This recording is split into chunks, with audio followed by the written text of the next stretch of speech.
Hey everyone, and welcome back to Joy at Work. I hope you're doing well. It's April 30th, 2021. I'm rocking the Atlanta United jersey today. Season's up and going, and I'm wishing them all the best. And I actually can't wait to get out and watch a game in person. Really looking forward to that.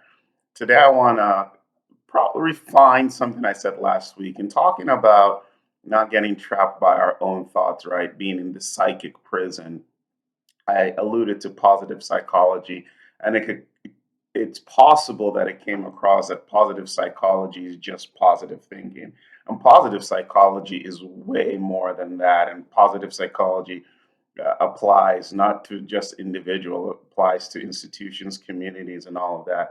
But it is a branch of psychology that's really focused on those things that help us have a well-meaning life, a satisfactory type of life, right? How we achieve this transcendent state of happiness. And you might hear things like flow talked about it and just positivity in general. Some organizations use techniques such as appreciative inquiry to learn how to get better, focus on the positive, not just positive thinking, but focusing on the positive and using the positive to propel us forward. You might even heard about it connected with some of these strengths finders and other types of assessments where we hone in on the things that we do well and then double down on those things and because we're good at those things, the activities that come out of these things in turn make us feel satisfied and fulfilled.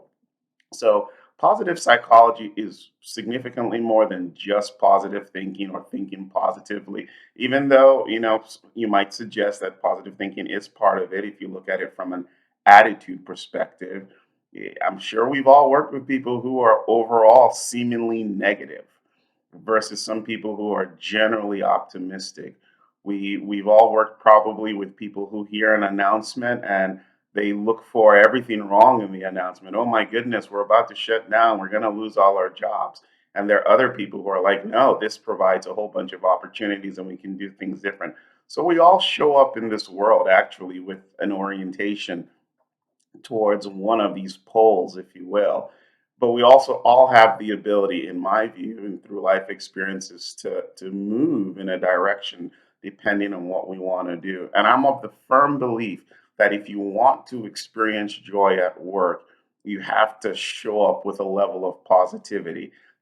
You have to create conditions, no doubt about it, that allow you to really engage and maybe be in a state of flow most of the time where you're almost unaware of what's going on because you are so into what you're doing.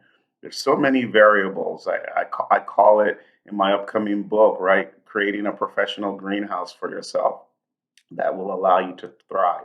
But one of the most important things that I do think is overlooked is people's attitudes, the way they show up. And that's why last week's talk was specifically focused on the thoughts in our minds. And so, more broadly, I would encourage you to look at positive psychology, especially if you're struggling with being positive about your work situation and you're wondering what to do.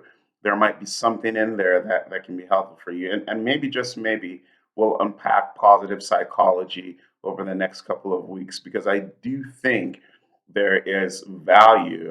It's a valuable branch of psychology. You're talking about people like Martin Seligman and Carl Rogers, all people who truly believed in the power of the human spirit and the human being, and who challenged people to really look at those things that bring them joy, bring them happiness, bring them satisfaction, like deep seated satisfaction, and then after finding those things, going after them or incorporating them into our lives. So again, positive thinking isn't positive psychology, uh, but your attitude and the way the stories we tell ourselves, those are all part of what constitutes positive psychology.